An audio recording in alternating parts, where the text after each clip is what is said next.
Ladies and gentlemen, we got a little bit of an update in regards to Battlefield 6 and the open beta and everything going on with that. First of all, you can pre-download it starting now, and I'm going to show you that in a second. Also, they've added an update to the game since the early access and what people have already played, which is pretty crazy that they're doing that before the beta, which we have information on that.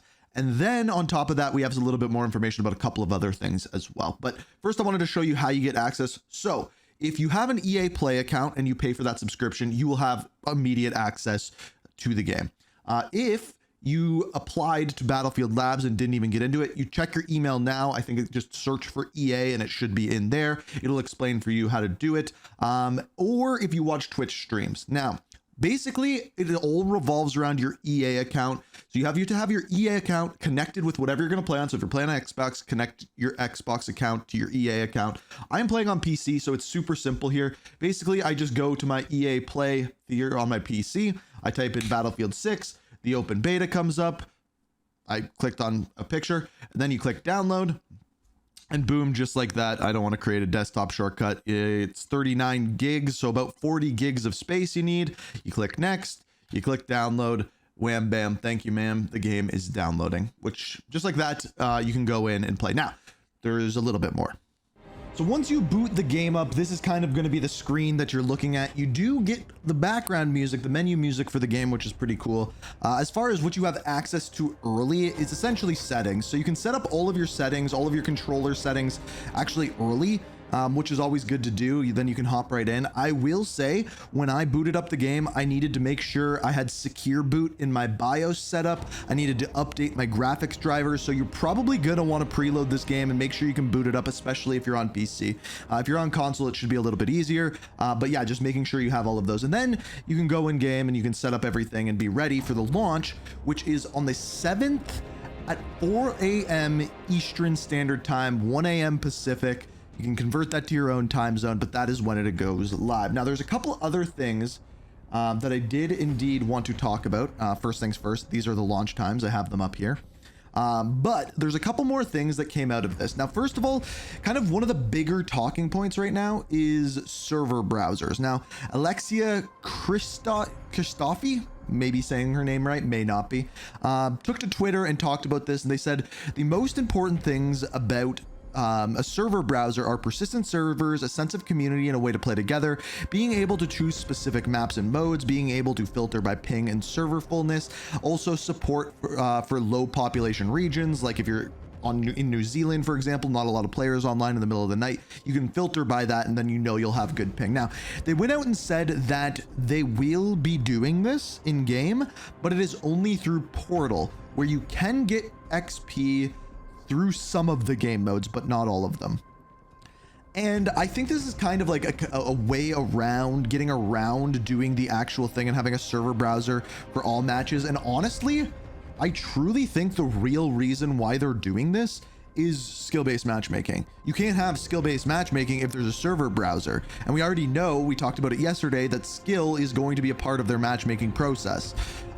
So that's why I think a big reason why it's not just going to be there front and center, but it will be through Portal, which is unfortunate, but maybe they go back on that, maybe they don't. Now, the other thing that we got today was a new trailer, the open beta trailer, which I figured we could check out real quick. I haven't actually watched this yet, but probably more of the same stuff.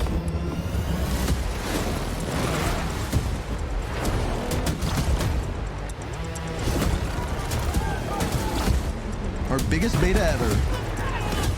This map I still think is by far the most beautiful. Weekend 1, 9th to 10th. Weekend 2, 14 to 17. Open beta. Early access begins on August 7th, and we've already talked about what all of that is, how to get it, how to download it, everything along those lines, so you know what's going on there. Now, they also put out an entire community post as to kind of like the biggest complaints and talking points right now in the game. So I thought if my Elgato will let us, we could go over these and explain these. So it says here, Battlefield Labs feedback and changes, open versus closed weapons. We recently shared our goal to connect both new and veteran players to the Battlefield experience.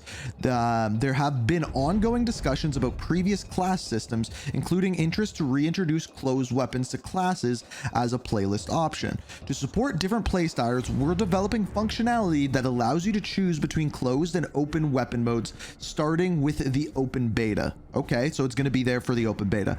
We're starting with a closed weapon conquest playlist in the beta. You'll earn full XP progression in this mode, giving you the freedom to play your way. That doesn't make any sense. Closed weapons means you can only use certain weapons with certain classes, but then it says play your way, and they said in the beta you're going to be able to choose between them. That's weird. I don't fully understand that. With the open beta inviting you to our largest play session yet, we encourage everyone to try switching between both systems to find out. Maybe they mean that by default it's going to be closed weapons, but you can switch between the two. That would be my best guess. Then here we have a map's heat map and how people traverse through the map and how it shows what ends up happening and how they combine. They say that we've improved cover, adjusted objective sizes, and tailored designs to support balanced play from both sides. As we move into the next phase of map testing, our focus will shift even more towards refining these objective layouts. Now, this is one good thing with Battlefield, that they do less maps. Like there's 9 maps going to be there at launch, which means all of those maps should be pretty much perfect. Time to kill. This is an interesting one. Time to kill and time to death. We've been have been frequent topics of the community feedback. With your input, we've balanced damage across weapon pools, and we are eager to hear your thoughts on how these changes feel during the beta. We've also leveled up our weapon customizations options. We've worked to enhance overall clarity to make the UI more user-friendly, so it is easier to see which weapon synergizes best with each class. These improvements are designed to help make more informed choices. In other words, it's designed to help noobs and make things easier to use. I'm curious what they did with time to kill and time to death. They didn't really say. To further differentiate the classes and provide unique weapon advantages, we've introduced signature weapons. Selecting a weapon that aligns with your class now grants an exclusive advantage. Okay, we already know what that is. Road to launch. Adapting and implementing feedback takes time, and while open beta will give you an early look at the class system, it's not the final adaptation. Today, we wanted to give you a glimpse at further changes you can expect beyond the open beta and as we head towards launch. So these are not coming into the beta. These are coming at launch. Well, Assault has been recognized as the class for frontline medics and favorite among lone wolf players. We're now placing greater emphasis on team play with a reworked traits and gadgets. Assault offers a passive squad benefits that encourages teamwork and provides stronger support for the squad. The adrenaline injector, initially offering a self-healing effect, now clears and boosts resistance to flash and stun effects, enhanced tolerance to explosive incendiary damage, and improves movement speed. We feel that this will reduce their self-sustaining perks and differentiate them further from the support class. So in other words, the adrenaline injector will no longer heal. Commanding presence has been replaced with enhanced mobility as a new signature trait. This trait speeds up capturing objectives for nearby squad members and takes you and your team out of combat statuses faster. So in other words, you can spawn on teammates faster. We're also making substantial changes to gadget pool of the Assault class. We've renamed the spawn beacon to deploy beacon, and it's now a part of the Assault class gadget pool instead of recon. Interesting. That actually makes more sense if you actually think about it, because they're going to be in there. They can place it down. So they're making a lot of changes to specifically Assault. Although the deploy beacon has traditionally been a staple of the recon class, it hasn't been without its challenges, often being used by solo snipers to redeploy in hard to reach places. By moving it to the Assault class, we're intentionally redefining it as a team play tool for frontline and flanking. That makes way more sense. The deploy beacon has a finite number of uses per squad and will self-destruct if the Assault player spawns back on it, making it a tactical and limited resource. So in other words, the goal is for the Assault player to place it behind enemy lines, your team to be able to spawn on it, and them stay alive. I like this. I like all of these changes to this.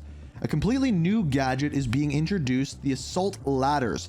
This versatile tool provides squads with access to previously unreachable areas. So in other words, the ladder that you can throw down, allowing you to get to a higher area. Pretty straightforward. Engineer, we are pleased to hear that the balanced feedback on the engineer class, especially in terms of their core role in vehicle gameplay and explosives. We are eager to learn more about it. So in other words, they're not changing anything with that.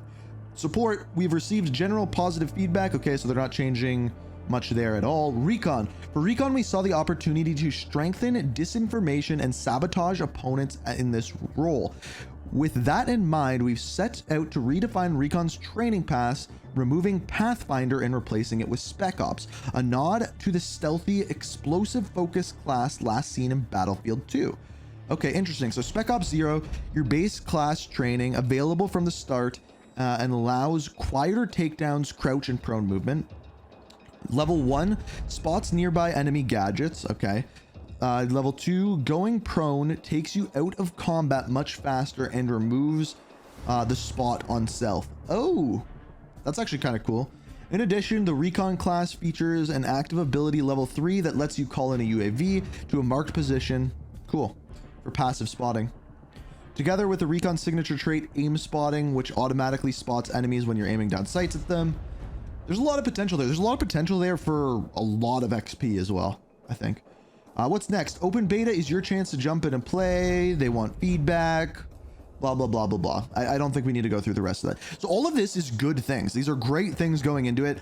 One thing I am very curious to see is after the beta, after everyone has their hands on it, what will they be doing next? So like in between week 1 and week 2, I'm sure they're going to be adding content.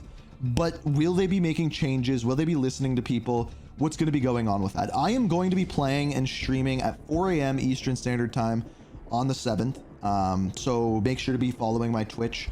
There'll be videos going up on this channel. Not sure whether we're going to do any on Ink Slasher. I'm kind of really committing to just doing story videos on that channel. So I don't know how that'll fit in. But definitely will be some videos here. So make sure you're subscribed. We're trying to get this challenge to, or this channel to 100,000 subscribers. So if you could be one of them, I would really appreciate it. Battlefield 6 is looking spicy, and we're gonna be playing it pretty damn soon. So be there, be square. I don't know what else to say. It's pre-downloaded. We're ready to go.